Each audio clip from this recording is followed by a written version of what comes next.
That's What She Said is fueled by Gatorade. Whatever path you take to greatness, Gatorade is there to fuel it. Greatness starts with G. ESPN Podcasts is proud to introduce Black History Always, a new podcast hosted by Clinton Yates in partnership with The Undefeated that takes a deep dive into the stories of now and tomorrow from a Black aperture that will empower and inspire. Rate, review, and follow Black History Always.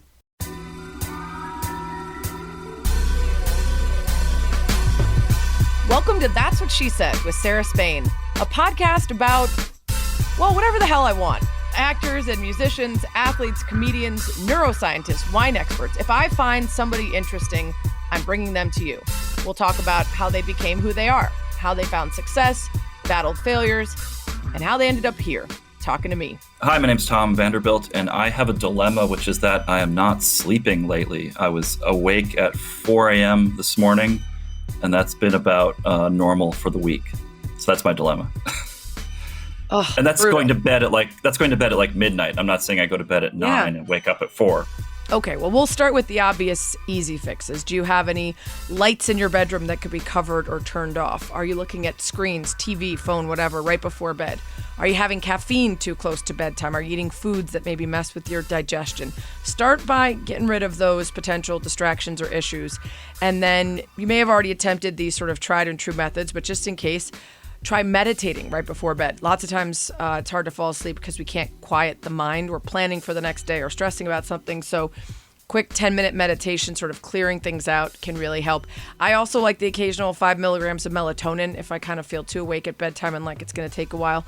Hopefully those help. And if not, maybe you've got a topic for your next book, right? You could just dive into the research on sleep. That's what she said. So regular listeners will remember a few weeks ago when I had on yoga superstar Jessamyn Stanley, and we talked about the trepidation that she felt going into a hot yoga class for the first time in her 20s, but she decided to sort of fight through the fear of embarrassment or pain or feeling outside her comfort zone, and it totally changed the trajectory of her life and career just by being willing to try, to start something new, be okay with not being great or having experience.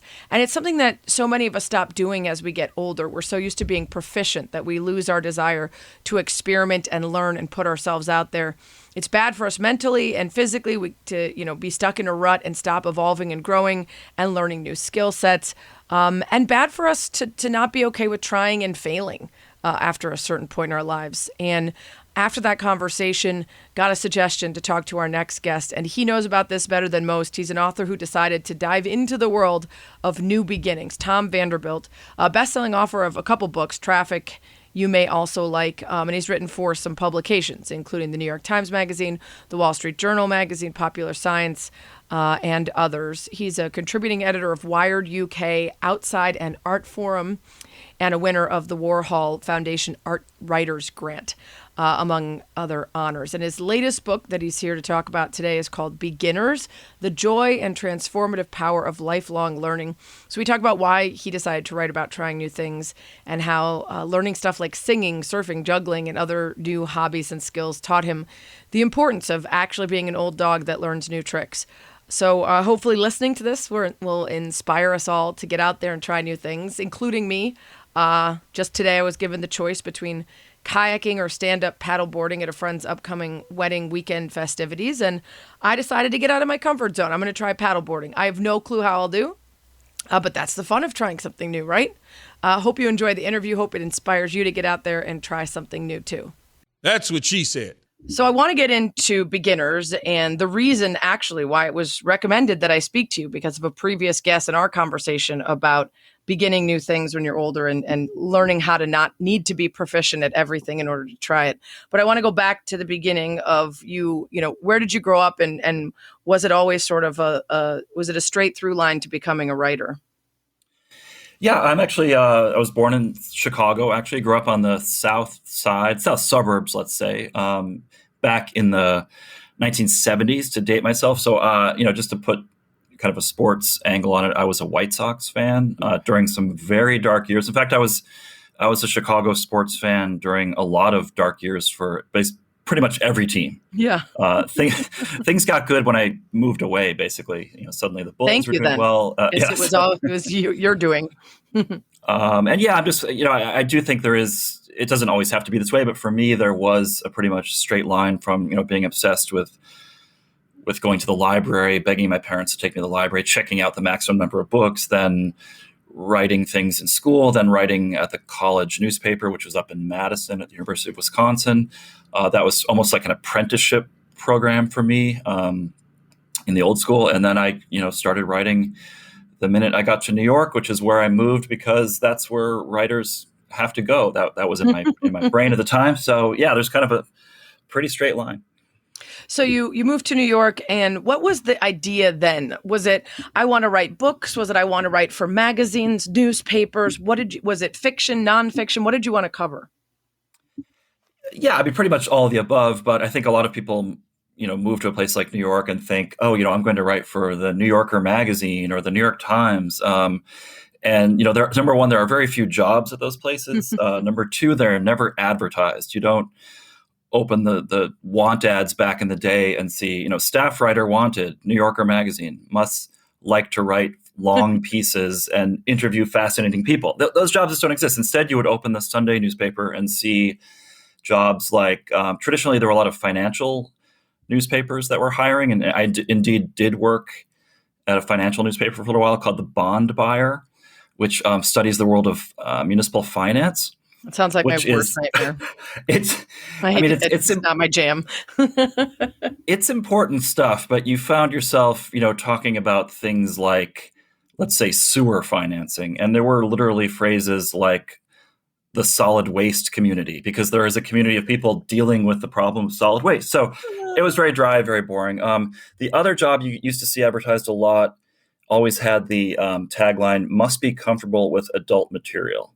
So these were, basically, skin mags. So these were the jobs that were sort of that you could find. So I did work in Wall Street for a while, and then I kind of branched out on my own and just, it was a hard road for a while, but sort of stuck with it, and here I am today. Your first full-length book was called Survival City: Adventures Among the Ruins of Atomic America. What drives you to become interested in that topic and to decide you want to dive deeply enough for a full-length book about it? Yeah, it was a weird thing. I was out with a friend in the Utah desert. He had this sort of arts residency, which sounds strange, and it was in a town called. I'm picturing Breaking Bad. I'm sure it wasn't nearly like that, but I'm thinking art residency as a cover for It looked like that, let's say, but and it was in this town called Wendover, which is half in Nevada and half in Utah. It's right on the border. So you can gamble on the Nevada side, and the Utah side is, you can't. So, anyway, he was staying in this former, a Quonset hut, which was part of this Wendover Air Base, which is actually where they used to park the Enola Gay, the plane that brought the atomic bomb and dropped the atomic bomb. So on that trip, we just started discovering a lot of things like that were out, like these weird, I don't know, missile silos, defense installations, all just sort of like rotting in the desert and looking strange. And it occurred to me that, a lot of other battles are very famous. Like people go to World War II battle sites. You go to any town in America, there's some old statue for a Civil War hero, something like that. But the Cold War, we built all this interesting and weird stuff, and no one really knows about it today. Right. So I went to places like NORAD, which is called Cheyenne Mountain. I'm not sure if you're familiar with that, but if you saw the movie War Games with Matthew Broderick, they go to NORAD. So anyway, that was the sort of thing. I just felt like I think it speaks to one thing that's interesting to me. Not so much the latest book, I guess, but things that are sort of right out there in front of you, but you just don't look at it or don't think about it. And that would apply to my traffic book as well, which looked at driving, something all of us do pretty much every day and have questions and opinions about, but don't often have time to really think about it.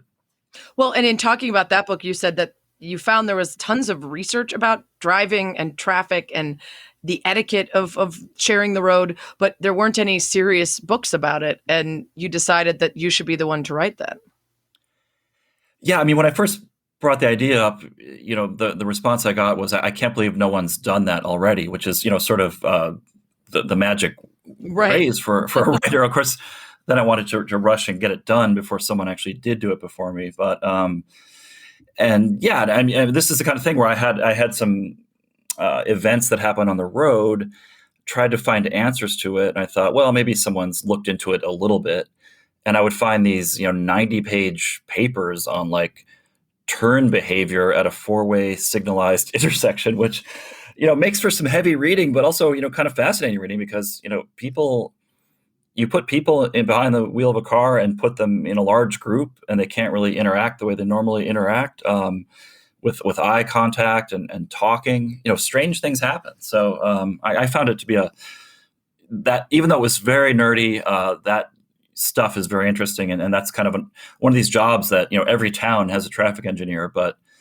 people don't know much about what they actually do, despite the fact that anyone with a driver's license considers themselves to be a traffic expert. That's Right. kind of that's the old cliche. So you find these things that like you said, are sort of in front of our faces but haven't been explored. How often have you had in the past an idea for a book or thought about, oh, this would be good? You start working on it and you say, it's not going to be the thing I want to spend the next few years on. Yeah, so many times. I mean, there should almost be a word for that. But false start. I mean, something more exotic than that. But yeah, I definitely had sometimes even going to like full long proposals, and then other times it's just like a sentence elevator pitch that doesn't survive the afternoon. It's like it's a great idea at breakfast, and then by the time you go to bed, you're like, what was I thinking? Right. So what's one or two that you've gotten a bit into before you turned around? Oh boy, I'm trying to think here. It's been a little while, but I mean, just all sorts of weird stuff. I had this. In fact, I'm trying a little bit of a blank at the moment. I don't want you to give away any that might, come back around and be a grand idea that you revisit. So it has to be something that you realized was a spectacularly bad idea once you started on it.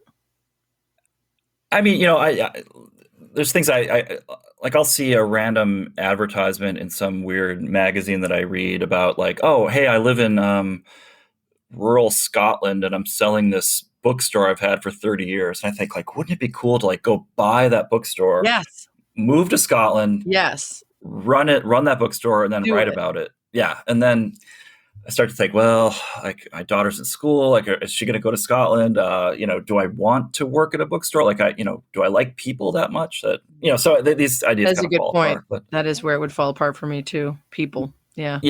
Retail. Yeah. Book part would be good. Yeah. Gatorade knows there are many paths to greatness. How you get there is up to you.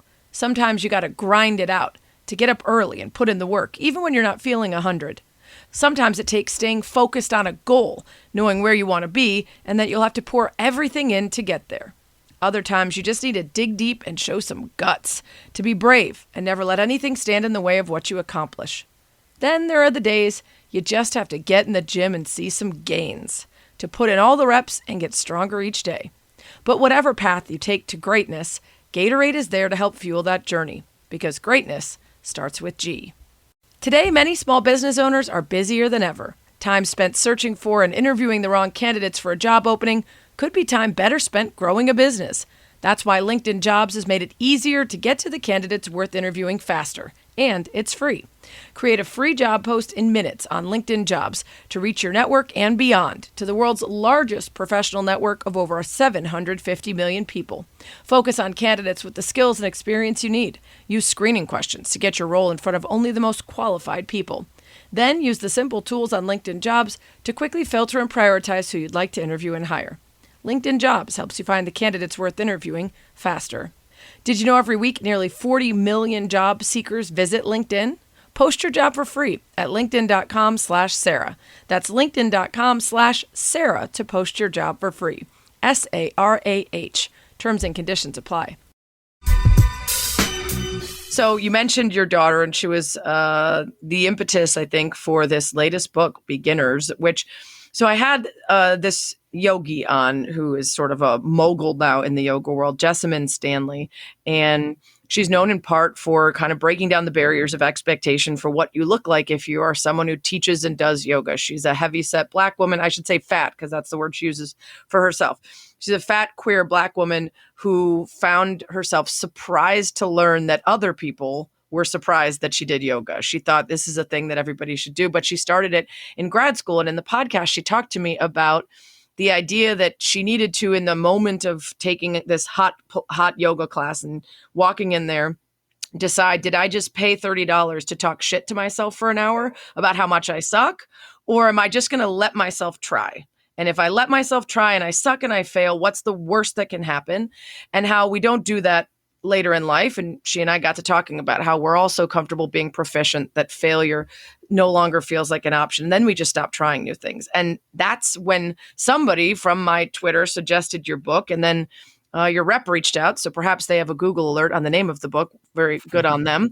And here we are. And I'm fascinated to talk to you about this concept, because after that interview with Jessamine, it really started me thinking there's a Nike ad that's out right now that has a bunch of kids trying sports and being bad at them. And we so rarely glorify that. Instead, we show the people who are the very best, who have earned the sponsorships and are beating everybody. And this Nike ad sort of subverts all of our expectations about what it is to try something new and to embrace the beginner stages. And your daughter essentially having to learn all the things we learn in life is what inspired this for you? Yeah, absolutely. I mean, and she like most kids, at age 4, let's say, was still very much a beginner, like a beginner in life. Like everything is new to her, and it's a wonderful time of just exploration and discovery. And so we were playing a game of checkers in a library, and she saw this chessboard. She said, well, that looks kind of really cool, like those little like knight figures and all this stuff, and can we play that? And I was like, yeah, I don't actually know how. So that was a very awkward moment for me.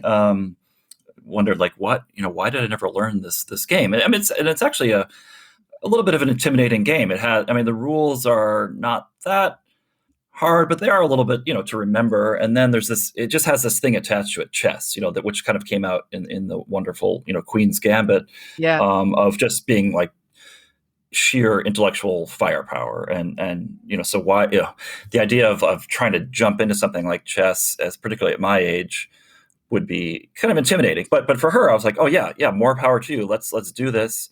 Because I had seen or read something, here and there about like chess makes you smarter, basically, to shorthand. So I was like, well, I don't know if that's true, but if she wants to try it, let's try it. So I was trying to teach myself really quickly, and I just wasn't succeeding that well. And I felt, well, I don't want to like do this, half-assed. So I'll hire a coach. And I know that's such a like 21st century helicopter parent thing to do, but I thought it would be cool, and I thought, then I thought, well, why don't I jump in these lessons also? So we became, these two beginners with very different life experience and cognitive stuff going on upstairs, and I thought that'd be sort of interesting, and then and it turned out it was, but I was so kind of charged by the whole experience that I thought, Well, here's the irony. I'm telling her, like, you should just go out and try things, kind of like, that Nike commercial you're talking about. Try swimming, try piano, try this, try that. If you're not great, that's fine. We'll move on to the next thing. If you like it, stick with it. No pressure. You should do this. And then I was like, well, I'm telling her to do this. Why aren't I telling myself that? I was not doing anything of what I was actually counseling her to do. So I felt, very hypocritical. And the visual you provide of that is stark, because I don't have kids, but I had never thought about the number of parents who basically drop a kid off at ballet or gymnastics or whatever, and then sit there for an hour diddling on their phone while somebody else is learning this new skill and trying this new thing. And the parent is just kind of killing that hour. Maybe they do some work, maybe they have a conference call, maybe they run an errand, but that kind of visual of the two different stages of life, one is this growth period and one is stagnant, was a really fascinating idea of what kind of spurred you into thinking, why do I keep dropping her off to learn all these things while I'm never doing that? Yeah, and I just saw that time after time. And of course, I was usually the person like sitting there just on my phone while she's swimming, while she's doing this. And these were things that I had not mastered. So in some cases, I didn't even know how to do at all. And I found, I just found it was strange that not that many people made this conceptual leap. I have talked to people, very interesting people, a woman actually in the Chicago area who was taking her kid to karate classes. And this was a thing, it was only for kids. But then the instructor one day had this idea to start like a mom's karate during the day. So it took a little bit of courage for her to get up even to do that. But then she found that she was loving karate. Then the instructor actually canceled that class and he kind of combined them all. So soon she was doing karate with her kid. And they were even doing bouts, like sparring. And kind of some of the same dynamics. Like you'd think there'd be a size mismatch, whatever, but karate, like chess, is one of those areas where kids can do, as well as adults. They even it finished with her actually going to like some sort of national championships and actually winning something, and her son being in the audience, which I thought was a great.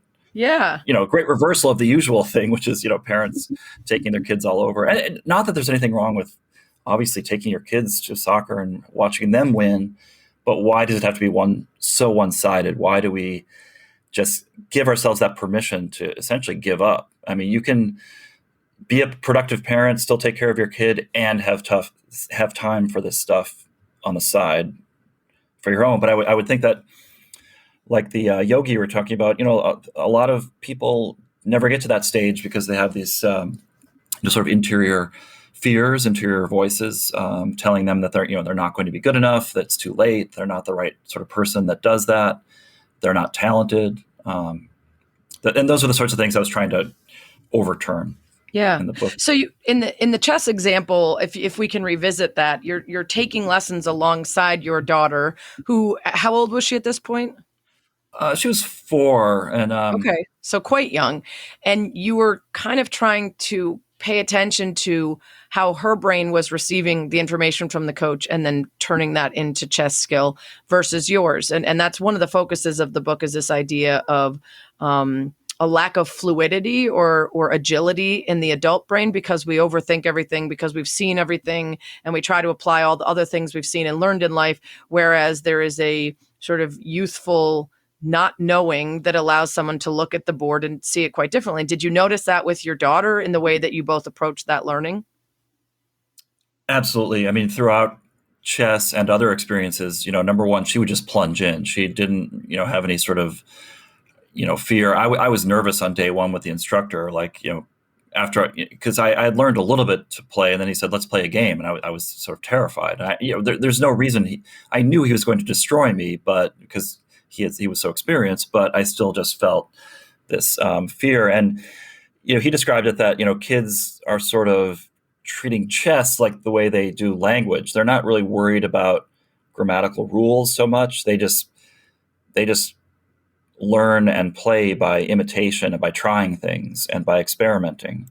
It's sort of like babbling. That's why we babble when we're kids. We're testing out language. If babies sort of came into the world being all concerned about grammatical rules, they would never learn to speak, or they would learn to speak when they were like 16, because it was. Right. But adults were obsessed with rules, and before we go into something, we want to know, like, what's the timetable for progress? What should I expect? How should I get better? We have all these preconceptions, and this is something that for example, one of my surf instructors told me, comparing the difference. Kids just come, they have fun, they fall down, they don't get hurt.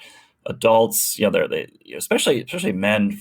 This person argued, come in, I need to crush this thing. I need to crush it in 2 months, or I'm going to look stupid.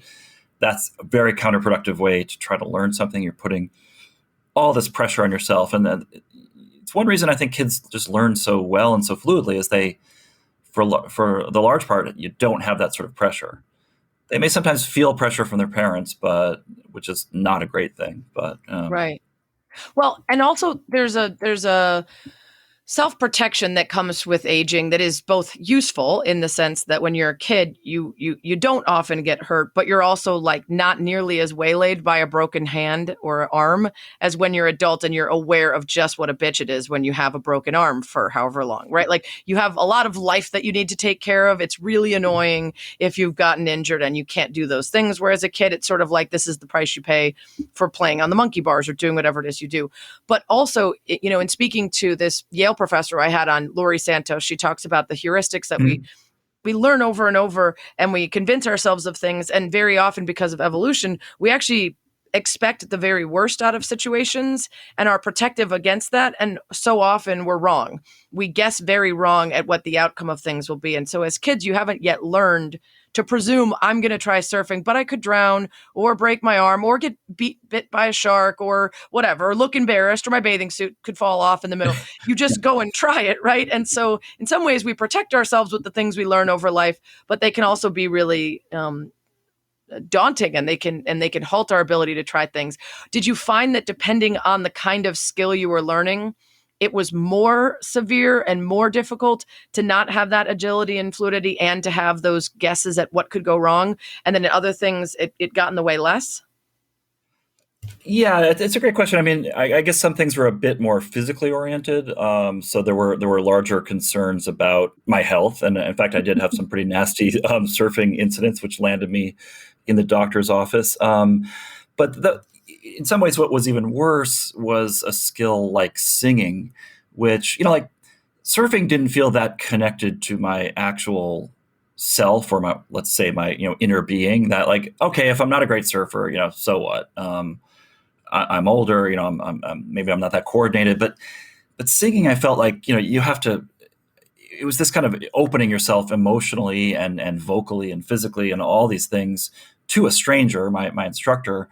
I just felt the stakes were a lot higher there in being bad. Like somehow that I was really going to take that much worse. And this is something that I think particularly plagues singing, which, people, I think we've just come, especially in the U.S., to think that singing is a God-given gift. That these people are these amazing handful of singers that we sort of cherish and become global superstars. They're just born with that, like that.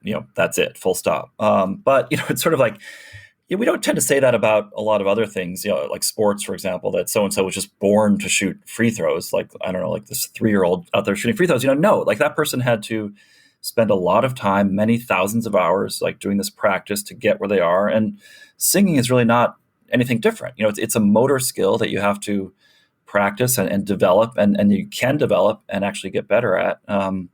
So one thing I tried to do is, sort of divorce my pride from a lot of these things and just don't worry about the goals. Don't worry about what it sounds like in the moment. Just do the exercises, do the drills.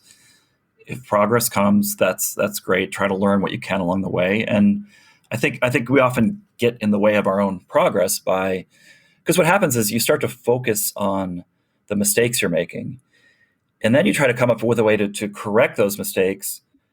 But often the way we try to correct the mistake is by sort of subconsciously brings up the mistake and why we're making it. So then we're just sort of back to square one. So I found a lot of the learning process was just trying to almost function on autopilot and just do whatever the instructor was trying to tell you and not overthink it. And again, I think that's where kids have a little bit of this benefit because they don't, again, just have less of that self-consciousness. Their frontal cortex isn't fully developed until age 25 or whatever. They have a lot of years they could do stupid things and not feel as bad about it. Right. Well, there's also a real pride, and I've mentioned this before, and I mentioned this with Jessamine. Like when I learned how to play the clarinet as a kid, I was so proud of being able to play even the simplest thing that I would play it over and over and over again. And as an adult trying to learn the guitar, I wasn't proud of hot cross buns. I needed to play something much better immediately, and I never allowed myself that time to get better because it was too frustrating to me to not be as great as I was at the end of playing the clarinet after 10 years or however long it took me, right, to be great. So I think that stands out too in something like singing. There is a subjectivity to certain artistic endeavors that I think allows people to say, for instance, Whitney Houston is different from me and I will never be Whitney Houston. So I can be in the middle or I suck. Right. There's because I actually do think there's a God-given sort of, and I'm not religious, but that sort of idea of like maybe idiot savant is a better term, or some sort of way that like there are like Mozart or people who sit down at a piano and somehow can remember all the things they just heard and play it right back. Like there's some of that at play with music and with certain people who can write and perform with almost no training. But then there's that middle group of people that are all great and they have to get better and learn and use the skills to get better. But then there are people who really suck. Like they really can't hear, that they're nowhere near the note. Do you believe that those people even could be taught proficiency, or are there certain things that it's just like, it's not going to happen for you?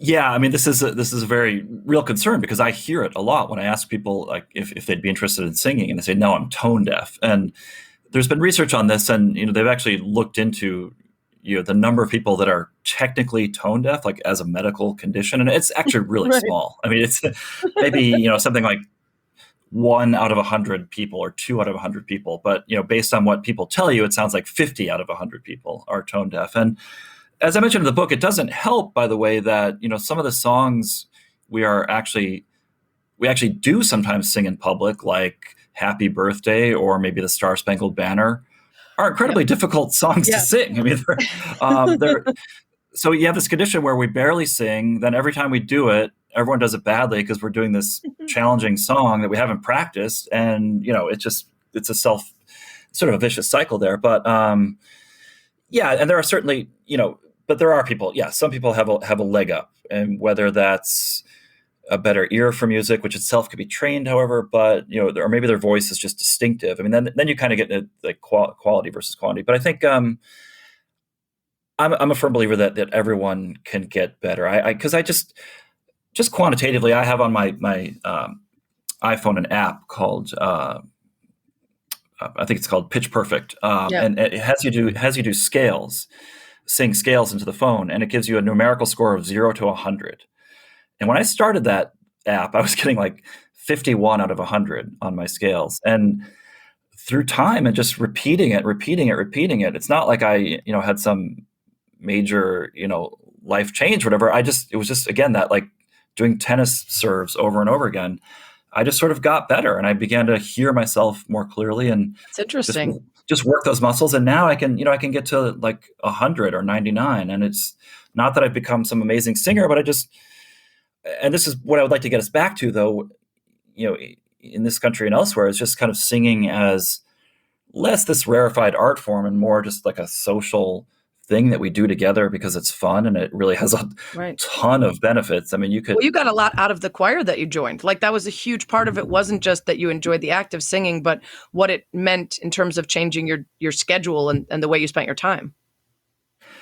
Absolutely. And this is a weird thing, where I think people don't know how much they can change or grow. I mean, if you had asked me before writing this book, are you interested in joining a choir? I would have run out of the room. I had no desire. I thought choirs were sort of nerdy and like associated with, just this from a guy who wrote a book about traffic. I mean, come on. It's like, I find that offensive as a singer. A different kind of nerdiness, but yeah, no. But then, so yeah, I signed up for this choir because I felt like I was taking these vocal lessons, and I wanted to, do something, see if I could bring them into the real world. And I found that, this choir was, number one, just not only almost a therapeutic experience. Every Monday night I would go in, a new week, that sort of heavy feeling you have. And I would leave just buzzing and just on a literal high note, like every time. And then there were these unexpected social benefits as well, just sort of meeting people that became friends, which, is something that can be a little bit harder when we get older. And, we kind of already have our friends. And another way we often sort of give up, we think, well, it's too late to, have a new best friend or something like that. But then just the experience of going through something with people, I think is so powerful. Whether it's a surf camp or a drawing class or a choir, seeing a group of people come in very green and then, work hard and go through this sometimes traumatic experience. Yeah. And then do a performance at the end of the year, and, you're on stage, and wow, there's my daughter in the audience instead of me in the audience at her school recital, which also happened. But, so it was great. And it seemed to me like, some form of medicine or therapy, just singing in general. And I know there is a lot of research talking about, it's just a mood it is therapeutic. booster. Yeah. Singing, dancing, all of that. I love what you said about making friends too, because there's countless research, especially on middle-aged men and the pandemic of loneliness. The idea that a lot of men become focused on their work and then they start a family and they lose friendships, whether that's because they move to the suburbs and that men don't really want to chat on the phone so much as they want to do activities together, but it's tougher to do with their schedules and their families, and they sort of lose out on those really important connections and places to share feelings and experiences and just hang out. And there are so many people I know who are so stuck in their ruts of what they do all the time that could so benefit from adding something new that would introduce them to a whole new group of people and just get them out of the habits. And the things that you did were all pretty fun. I mean, you were learning how to sing in a cool choir. You were learning how to surf in Costa Rica. You were quote unquote wild swimming, which you'll have to explain to everyone in Greece. I mean, these are not the kind of things that the average person might be able to begin at on a regular budget and with the time that they're allotted, maybe the singing one. But how did you decide after that first chess with your daughter, which things you wanted to apply this project and this experiment to? Yeah, well, I mean, fun is a great word, because I this was not for my job. I mean, it was because I was writing a book, right? But apart from that, there weren't going to be skills I was going to take away from this necessarily that would help me in my day-to-day career. And it would be useful for me to take, let's say, a coding class, maybe I don't know, podcasting, graphic design. There are things that would be, good, but I wanted this to be things that I actually wanted to learn at some point in my life, or it had been on some sort of list, and that I thought would be fun, because that it's hard when you've got a lot of other things going on in life to find the time and the desire to do something like practice. And if something's not fun, if the practice itself isn't bringing you pleasure, that's just, you're already setting yourself up for Right. a certain disappointment. Not that it's always going to be easy or that it's always going to be fun, but I wasn't looking for like a second job. I wasn't looking for, something that was going to push me, because I've kind of done the endurance sports thing, and I love sports, but that was beginning to feel a little bit like a second job to me. Kind of this idea of always training, having to hit these benchmarks. Like, it felt like just some sort of peer review, and I was losing the joy from that kind of experience. So, I agree with you. I wonder, is there a follow-up, though, on doing things that you don't necessarily want to do, or that you're afraid of doing, or that don't feel like a natural? I'd love to try that, because that's also, I imagine, a really important thing for a lot of people right now, is this idea of the comfort zone, not just in terms of proficiency, but something I'm afraid of or not certain of. I'm just going to avoid it forever.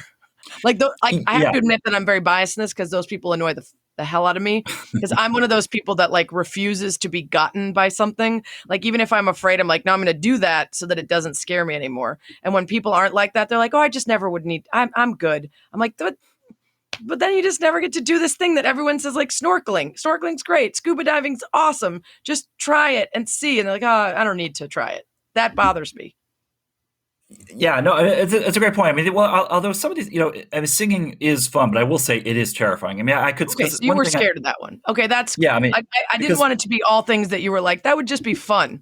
Right. No, I mean, because I did think, like, one other thing I thought about doing, just because I thought it might open, interesting doors or push me in a new direction, because I'm a little bit of a introvert. So I thought something like improv theater would be sort of a great way to, get out of that comfort zone.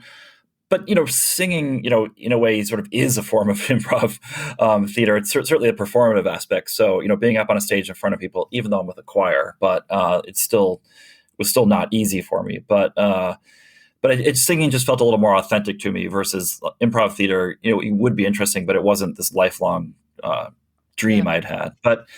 And there would certainly be some other things that I would be scared of in kind of a risk analysis way, or that I thought wouldn't be necessarily responsible of me to undertake as the parent of a young child. Right. Skydiving, mountain climbing. Well, and the book isn't about facing your fears so much as it's just beginning at things and trying new things, which is different than the concept of just doing something that scares you. So, and one of the things you talk about in the book is I guess it might compete a little with the simplicity of the message, which was you reference, Zen Buddhism and the idea of cultivating a beginner's mind, being able to be open and express, both humility and creativity at the same time while trying something, because you're seeing it differently, because you don't have anything to bring to the table in terms of experience. I think that would maybe be muddled a bit if you were also terrified all the time. Right, right. But what you say about this being not just fun, but also some of it's sort of exotic, and part of that, I was trying to make it interesting for readers, and but the point is that especially in this day and age, I think learning is really available to almost anyone. I met one woman I met who's in the book was Patricia. She's a French woman who she was on a plane trip and read the in-flight magazine, and she saw this article about wild swimming, or it's essentially open water swimming, not for competitive purposes though, but just to swim in the ocean and have a great experience and kind of connect with nature and et cetera, et cetera. She didn't know how to swim, and she was approaching 70. And like, there's a lot of doors that are closed to her, right? But she, undaunted, she found a local pool. She lives in Switzerland. But the pool, they didn't offer lessons for adults, only kids, because the thought was, well, you should have already learned how to swim, at your age.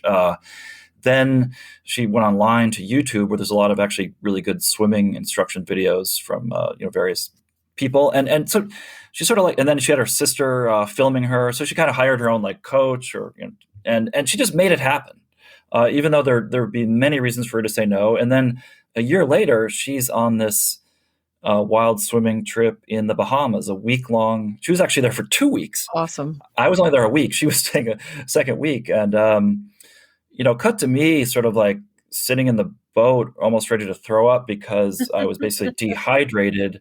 And she's out there just, crushing it in the water. And so, just another, lesson that it's not too late, for most people. I mean, there's always, and there's ways to get to, she had to save up for that trip. It was, but she did the groundwork very close to home and used these resources that were available. And so all these things, chess, singing, drawing, all this can be studied at home for free online. You could pay for it too, but a lot of it is just free. Yeah, which I think is a great thing. There is so much information available now. Mm-hmm. And sometimes it feels like we just don't have enough time to learn all the things and read all the things. So you have to pick some of them. We'll get right back to the interview, but first, what's your favorite word? I'm kind of a big bike nerd, so I really love the word. Well, it was taken up by a brand, but the word Peloton from bike racing, but not necessarily the brand. The brand is fine, but I kind of liked it before that. So anyway, something like that. Okay, we'll give it. Has a nice flow. It's French. Yeah, I'm with you. Peloton. Peloton. Okay. First spotted in 1706, meaning a small body of soldiers or a platoon, from the French peloton, which means small ball. Apparently, that mass of soldiers together look like a ball. Then by 1884, the French were kind of using it to talk about what we know of it now, this cluster of bicyclists in a road race riding closely together to reduce their wind resistance and conserve energy. And we also think of the brand Peloton and whether our workouts on the bike count if we don't Instagram about them, right?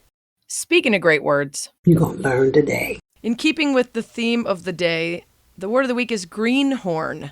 From the mid-15th century, literally meaning horn of an animal recently killed or young horned animal, basically an animal who's so young the horns haven't fully matured. From green, new, fresh, recent, and horns. So applied to new soldiers beginning around 1650 and then extended to any inexperienced person by the 1680s. Felt like a word for this week and one I never knew the roots of. So in a sentence, she showed up at Wrigley Field after the trade deadline and realized a bunch of greenhorns with names she didn't recognize now made up the bulk of her favorite baseball team. Now let's get back to the interview. One of the things you emphasize is enjoying the process and not the product. And that is both a great piece of advice and also increasingly difficult in an era where so much of what we do must be shown as proof and documented for digestion from friends and strangers even, right? So much of what we post online to prove that we've been somewhere or done something is a photo or a video of great success. And we kind of cut out all the stuff that looks ugly or messy. And your point is not to have it be about, at the end of this, I won an award for my singing and now I'm a professional surfer, but rather just here's all the things I learned along the way, right? Exactly. Yeah. And even though, I did make improvements in those, I mean, in some ways you almost can't help but make improvement. And this should be, it just happens. If you're taking a certain amount of time to do the thing and actually paying attention to what someone's telling you, and you're just, sort of half conscious, you'll get better. And it's a nice virtuous cycle, because the when you get better, it sort of, feels better, and then you want to do it more. And, but, kind of going back to the choir and these people I met that became friends, there were just all these other benefits to doing these things that were unlocked simply by plunging in. And yeah, I mean, like you say, I'm not a pro surfer, I'm not a pro singer, but I think it's just changed the notion to me of who I am. And there's a great line by this psychologist at Harvard University named Daniel Gilbert, who's has a couple quite famous books, but he calls it or on the pod. There you go. So he calls it the end of history illusion, and he did this experiment. Where the finding is that people often think right at this moment they are the person they are going to be. Like their identity they've arrived at the end of history. Like, okay, I'm done. Here's what I'm interested in. Here's who I am. Here's who my friends are. But then, he did these studies where you asked people to look back 10 years, and they were actually different in all sorts of ways. Yeah. So why wouldn't they think 10 years from now you could be this different person? And that's where I felt like taking all these things, suddenly, I kind of consider myself a singer, like, or Yeah. I'm singing, or, I'm sort of a surfer, so my little sort of life resume, as Jesse Itzler calls it, has expanded, and it's not just for like bragging rights or anything. It's just I think it's opened the world to me, and opened sources of information, and just made me more empathetic. Because this is something about learning, and going back to your comment about men often having trouble meeting new friends later in life. I think another issue is that a lot of these classes I was in were really dominated by women. And I feel like men find it a bit more hard in general to position themselves as vulnerable. Yeah. Almost at any age, but certainly in middle age. And learning requires humility. To be open to learn something says, I'm, and that's the same sort of humility you almost need to make new friends. Like, you need to open yourself up. You can't just, and yeah, like I have people that I ride bikes with who are guys, and you don't necessarily talk about our deepest fears or whatever, which is kind of hanging out. But I also want that other stuff too. But that's a little bit, it's as hard. It can be as hard as singing, just opening yourself up. When you started the book and came up with the concept and started to begin things, I'm sure you had a lot of ideas about what you might learn and have to say about it. How do you avoid just looking for confirmation bias of those ideas as you're going through the process of the beginning and learning? Yeah, that's interesting. I haven't been asked that. I think one thing is that, I had these preconceived notions of going into these activities ahead of time, what they would be like and what it would be like, how I would learn them. And it was all how I actually learned them and what they actually were was different. So I kind of thought right from the get-go, I was sort of knocked off my pedestal a little bit there, and like, oh, this is, learning to sing is, learning to sing, for example, I thought, well, okay, I'm going to go to my instructor's, room. She's going to be at the piano. We're just going to start like singing songs. Like I'm like, Bill Murray, the lounge singer or whatever. And it's just gonna be fabulous. But no, it was like, it felt like some kind of like 1960s, like deep psychological breaking down of my personality. I mean, number one, just to produce like sounds and tones in this very basic regimented way, and breathing exercises and relaxation exercises. Your tongue's getting in the way. My tongue was like a major impediment. It still is sometimes, but and yeah, like it was just this. It was a real, kind of full body experience in a way that I wasn't, quite prepared for, and has linked up in retrospect with all these other things, like that book, Breath by James Nestor. The idea of breathing. Like I didn't, like a lot of people, I didn't really think much about breathing at all. Again, it's just something you do, right? But singing, when your breath is the motor that's powering your instrument, you need to think about it a little bit, and how, so that just put me sort of in touch with my own body, creates a certain kind of mindfulness, to use these. You learned you have a diaphragm. Diaphragm, carotid muscle, all these other things I can't even remember. But and I also learned that I had a vocal paresis, which is a paralysis of one of my vocal folds, which was, talk about learning things about yourself in middle age, but Right. Something that from the get-go was going to make singing a harder thing for me, because it's like, well, one of my vocal cords is out of whack. But luckily that's one of these things that's trainable and fixable. So anyway, it was a minor impediment, but Yeah. No, I just always find it interesting when authors come up with a concept and then they start the work, how much it deviates from their original idea of the work that they were going to do versus how much they have to consciously and intentionally not seek out things that are just going to reaffirm what they expected. Because especially in something like this, where the whole point of it is to understand what it is to not know and to be okay with not knowing or not being proficient, to come into a book like this and saying, I already think I know all the things I'm going to learn about learning. yeah. Right. Well, and I would say, one thing is that, it's not always a success story. And there were things that I liked more than others. And in let's just say in juggling, I sort of picked up juggling as one of these things, in part because there's a lot of interesting research about it, but I never got to 5 balls, which still, like, to this day irks me. And it's not too late though. There was no No, end but game. You could no, there still, isn't. you could begin right now and trying I to get to could. 5 balls. And it kind of gets that motivation question, like, how much do I want that? Like, and maybe I didn't want it enough. Maybe my heart wasn't pure enough. My juggling heart was not pure enough. But yeah, so it's just, but that's okay. Like I still was able to do 4 balls and 3 balls. And here's the thing about skill learning that's kind of cool is, not a lot of people do any of these things. Like if you take the full population. So if you learn to juggle and you go to like a party, or I was just at this event and I saw some balls on the ground, and I know I sound like an insufferable dork, but I said, "Oh, this kind of look like juggling. This kind of look like juggling balls." And the person's like, "Oh, I wish I knew how to juggle. Does anyone here know how to juggle?" And I said, "Well, actually, no one else knew." Like, and it's just it only takes a week to sort of pick it up, and there you have this fun party trick. So Yeah.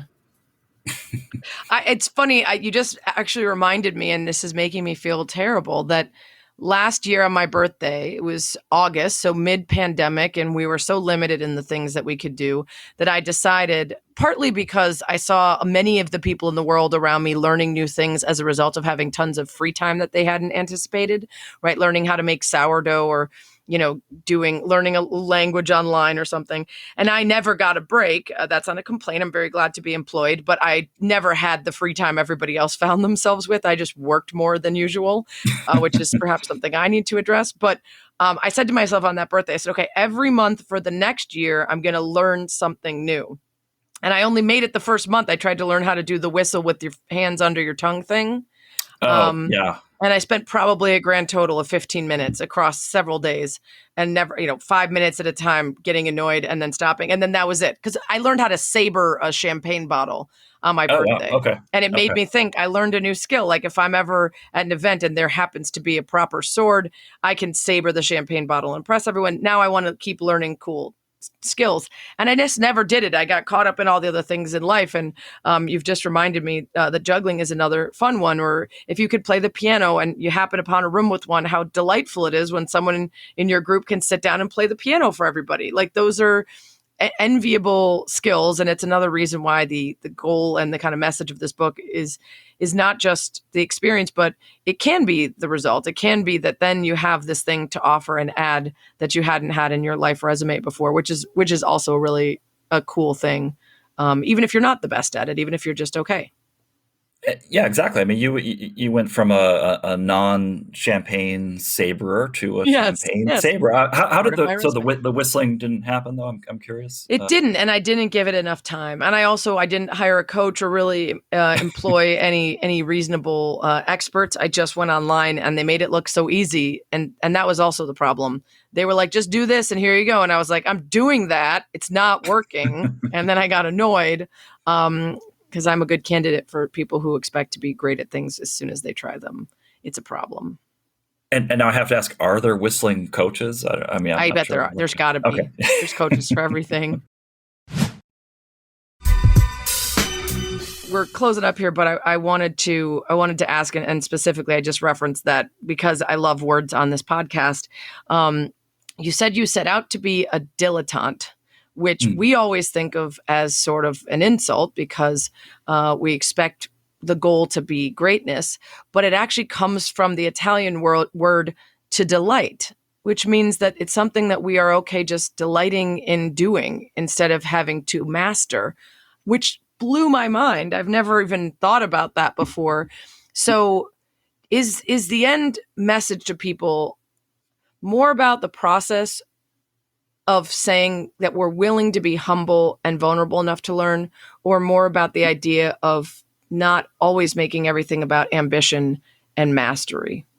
Is it the beginning or is it the end? I think it's to weasel out of that. I think it's sort of both in a way, but it's just I want to say that I think there's nothing wrong with mastery, and I aspire to mastery in some things in life. But I think even when you talk to people that are amazing at what they do, and usually it's one thing, sometimes it's more than that, but it seems like they always have some little thing on the side that is something they've found that they are taking delight in, and they're not as good at that thing as they are their main sort of gig, but it doesn't mean it's not bringing them an immense amount of pleasure and meaning to their life. I mean, there's who was I just reading about, the actor who was taking up ceramics? Is that Seth Rogen? Seth Rogen. Yes. Yeah, and and maybe he's getting good at it, but that maybe necessarily wasn't the intention. Sometimes that happens almost accidentally. You find you love it so much you get really good at it. But you sort of scratch anyone like that, and they've got something that, and they sort of want you to know that about them. I think if after a while, or they want their friends to know, because they're quite content. Everyone already knows them for being able to sing, do this, but hey, I've got this other side, and maybe they're tired of being typecast or pictured as one. Well, especially if it's quirky, right? I mean, especially if it's like you said, you can do a thing that the average of the population can't do and has never tried. Yeah, I think sometimes we want to just surprise other people, maybe even surprise ourselves, because we just get life is too short to be just sort of in that same. Why not? And there's just this empowering sense, when you learn to do that savor that champagne bottle, learning to whistle. I would love to do that whistle, by the way, and I think you'd instantly be, hireable as a gym teacher, because coach, because you have to do that whistle. That would just it just feels like a sense of renewal to me. You're not just this older, person moving through life, trudging through your comfort zone. You've closed off the exits. You're kind of stuck in your holding pattern. I just saw a funny, one of these little sort of buzz phrases online that, nothing grows in a comfort zone or something, which I felt like is true. That's where the growth comes. Speaking of words, another word I like, which kind of means novice, is neophyte. Mm-hmm. And that actually means newly planted. Huh. And that's sort of the way I felt about all these things I was starting, that they were like little gardens, and I was sort of tending them, and they were, some were moving along better than others. Some I forgot to visit for a while, and the weeds had grown up. But it brought me delight to kind of revisit these things and see how much I had, come along since the last time, and just to see all that growth. I love that. And I think you're so right, too, that as you get older, it certainly makes you feel younger to learn new things and to discover things about yourself instead of feeling set in your ways. And I, on this podcast, love to talk about neuroplasticity and the idea that we can actually change our brains and who we are and how we react to things by being intentional and aware of the choices that we make each time we're presented with a way to react or an approach to take or a view of something that happens to us and then how we react to that thing. And I would imagine that becoming somebody who's always up for something new feels very different than being somebody who is intimidated or pushes away the unfamiliar. Like that would benefit you in times of crisis, in times of tragedy. At any moment, the idea that you already taught yourself that you can pivot and be agile would be helpful in so many ways beyond just learning skills. Yeah, I mean, that's a great point. I just saw there was an article in a psychological journal talking about during the pandemic that, they sort of mentioned coping strategies were these skills and hobbies. I mean, they seem so trivial in normal times, but then when a lot of the world is closed off to you or things have changed for the worse, it just provides some island of stability and meaning and some way for you to keep growing as the world's kind of on pause. And what you say about neuroplasticity, this is, there's a lot of cliches about, learning keeps you feeling young and all that, but there really is demonstrable proof that, older people learning things, particularly together in a group, has quantified benefits to be shown on these sort of cognitive exercises that we're given. So your brain is staying nimble. And I was talking to a psychologist out in UCLA. One thing that often happens in a negative sense for older people is that if you don't have that thing you're just talking about, that openness to experience, that it gets easy to become fearful as you get older. And every new obstacle that comes along, you sort of want to run away from it. Like you get a new phone. You don't want to get the new phone because there's like too many weird features on it. You don't want to get on the internet because I'm scared of that. That's just this vicious cycle that happens that your brain starts shutting down. You're closing off this newness to experience. You're not working the muscle enough. And it's this, I mean, she was arguing that this is, sort of implicated in dementia in some cases. And right. Well, I know folks, my mom is one of them who likes to use her mouse left-handed and do a variety of things left-handed because of the studies about it, preventing Alzheimer's and other forms of dementia. If you're triggering parts of your brain that haven't been used before, it keeps that away. So there certainly is some science behind the idea of beginning again and learning new things. Before I let you go, you do have to do the one thing that everybody does and nobody expects. Didn't expect a kind of Spanish Inquisition. Nobody expects the Spanish Inquisition. It's the Spanish Inquisition speed round. Number one, your current career is canceled. What do you do for work instead? Private investigator. Number two, what's the most scared you've ever been?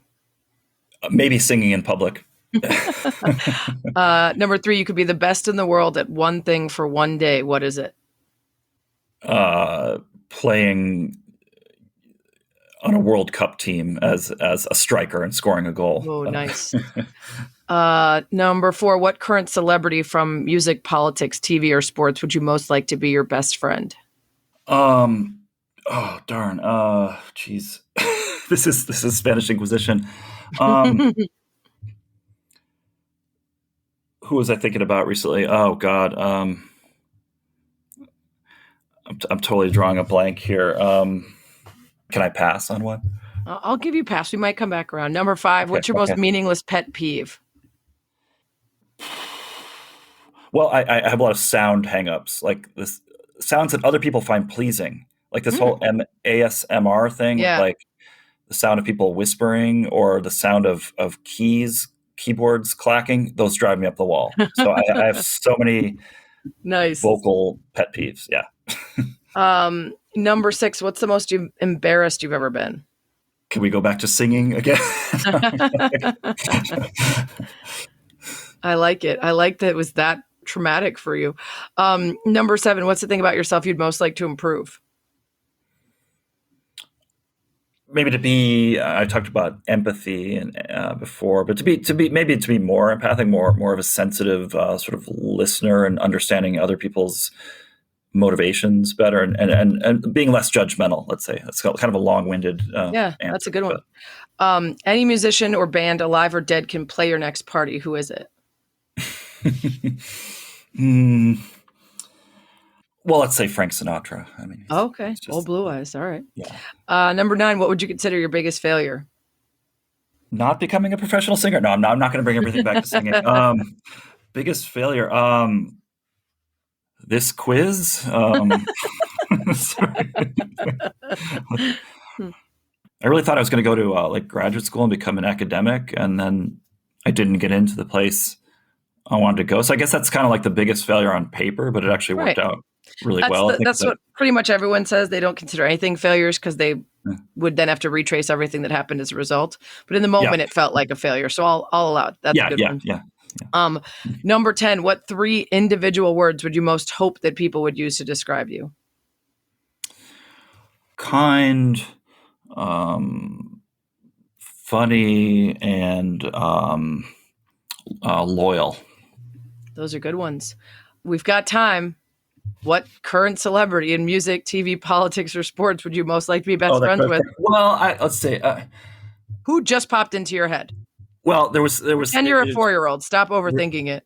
No, it's related to my book in a way, just because I think he's like just interesting guy. I mentioned in the book Ethan Hawke because he was learning how to sing from the same instructor that I did, and I actually tried to get in touch with him, and that didn't work out. But I just think he's doing really interesting work, for sure. And I think we'd have a lot of interests that would dovetail. So, Ethan, if you're listening, hit me up.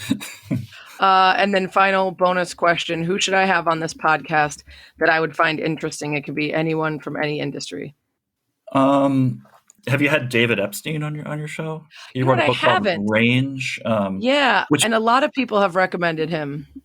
Yeah, I bring it up because it actually came out right as my book was going to the publisher, the printer, actually. But there was his is all about like we're kind of we're obsessed with mastery, but his is we're obsessed with specialization, and there's a very similar message there. But his is maybe a little bit more oriented around people's careers. Yeah, but just not getting locked into one thing. You don't have to start something when you're 12 and be a prodigy. Right. You can change a lot in life and find success. So that a very interesting book, and it kind of dovetailed with some of what I was thinking about. And I have his book, The Sports Gene, but I haven't had a chance to read it yet either. So that would be a good one. Thanks so much for coming on, Tom. I really appreciate it. It was really interesting. Thank you, Sarah. It was great. That's what she said. Oh, yeah. One more thing. So this is a place for me to rant, rave, tell you what to read, listen to, watch. Sometimes I complain. Sometimes I share a great story, whatever's on my mind. And what's on my mind today is my past weekend that was full of amazing live music for the first time in forever. I didn't go to Lollapalooza, but I went to 2 of the after shows, Mount Joy and Band of Horses. And if you're not familiar, go check them out. It had been such a long time. I actually went to a Mount Joy drive-in show last summer during all the COVID stuff, and this was my first 2 concerts, big concerts, since then. So it's been a long time and just brought me so much happiness. Band of Horses have been around for a while. You probably already know them, but if not, check them out. And then Mount Joy is pretty new, gotten super into them, and you may remember hearing the lead singer, Matt Quinn, on this very podcast a couple months ago. Check that out if you didn't listen. Check out Mount Joy's music. It'll make you happy. You can always tweet me at Sarah Spain if you've got guest suggestions, questions, or more. And you should always go to the iTunes or podcast app, subscribe to That's What She Said with Sarah Spain, rate it 5 stars, please, and give it a review. Thanks, as always, for lasting about an hour with me. That's what she said.